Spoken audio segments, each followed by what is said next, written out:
สวัสดีพี่น้องของไฟเบิร์ดทุกคนวันนี้ผ้าหล่อเส้นทางคือเก่า ตามเก่าตามเคยเนาะบ้านสมมังเหนือเด้อกายพวกงานเบียร์มานี่สิเข้าไปหาแถวจอมเพชรมาแล้วเนาะเดินเข้าไปในเมืองมาแต่เส้นนี้ก็ซีซอดมอโหสดหมดเลยแคบของเอาบ้านสมมังเหนือไปกันต่อแต่ก่อนเราเคยทายอันวัดเด้อเนาะวัดแต่ว่ามื้อนี้บ่ทายวัดแล้วเบิ่งถนนหนทางนี่เนาะข้างหน้านี่เป็นโรงงานยาสูบโรงงานยาสูบเหล้า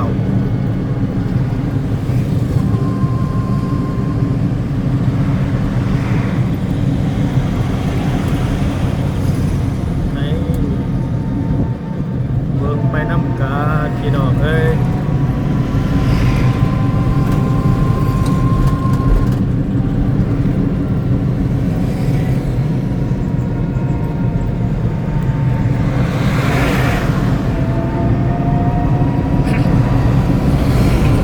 ตอนนั้นเขาเคยถ่ายบัตรนี่เนาะนี่ผู้ใดบ่เคยเห็นก็ลองไปเดือนเบิ่งถ้าว่าจะเบิ่งก็ลองไปเดือนเบิ่งอยู่ในนั่นได้เนาะคลิปก่อนน่ะนี่วัดยังก็วัดสมหวังวัดสมหวังหลัก8ข้างหน้าก็เป็นตลาด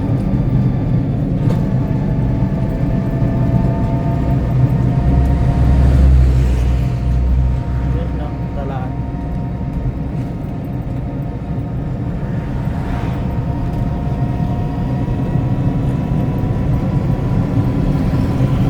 นครหลวงเวียงจันทร์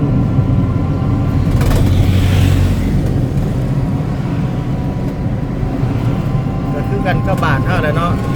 คืออยู่เมืองหน่อยๆคือกันอยู่เมืองอื่นๆเขตนี้เป็นเมืองหาดไซฟองแล้วพี่น้องเด้อแม่นบ่วะ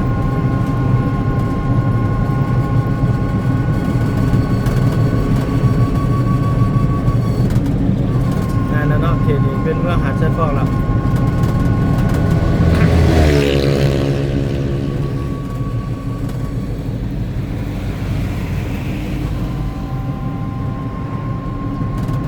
ไปข้างหน้านี่ก็สิเป็นวงเวียนจินายโมอันนี้ค่ายทหารส่วนหลายเขาสิเคยได้ยินแต่ว่า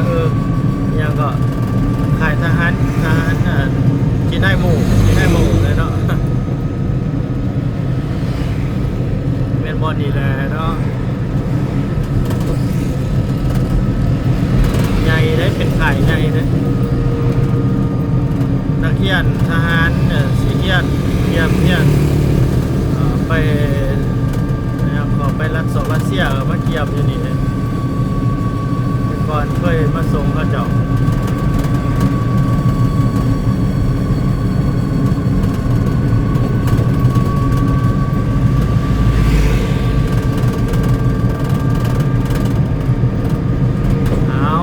วงเวียนจีนายโมคันเป็นว่าเลี้ยวคัวขึ้นไปนี่ก็เป็นอันนั้นเนาะเป็นวัดจอมเพชรเข้าไกลแล้วทางเขาเมื่อกี้แต่ยังมีหอมเขาอยู่หอมข้างหน้าอันนี้คันเป็นเท่าเลี้ยวซ้ายไปนี่ก็ไปวัดหอมทินเพียไปวัดน้องคำแสนไปวัดธงถาดเนาะเมื่อกี้วัดดังๆมือนาสิพาไปวงวัดติดตามไปเด้อพี่น้องเด้อฝากติดตามเด้อ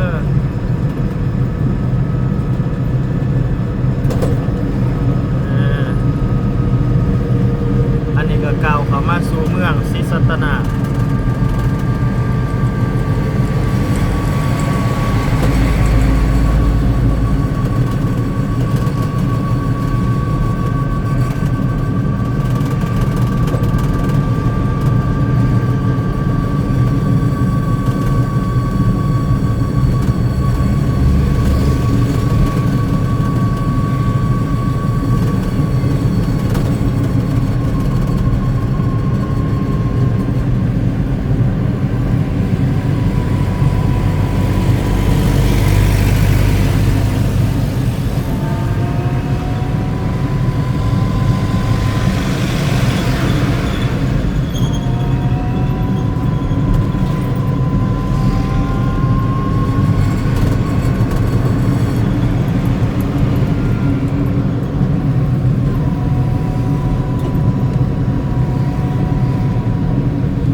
นี่เป็นหวานยังว่า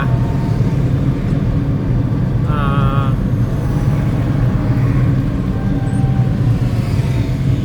อันจะเป็นหวานไฮโศกเนาะหวานไฮโศก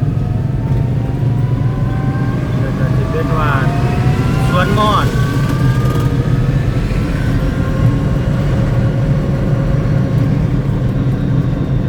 อันนี้ทางเข้าตลาดสวนม่อนเนาะสวนม่อนแห่งนี้นั่นน่ะเคยได้ยินบ่เพลงนี้สวนม่อน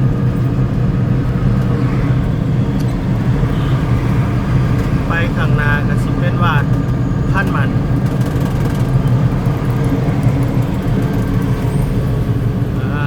อันนี้ยังเป็นหวานสวนม่อนอยู่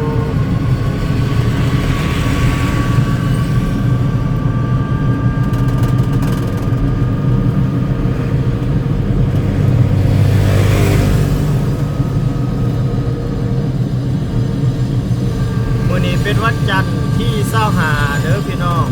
เดือน1ปี2026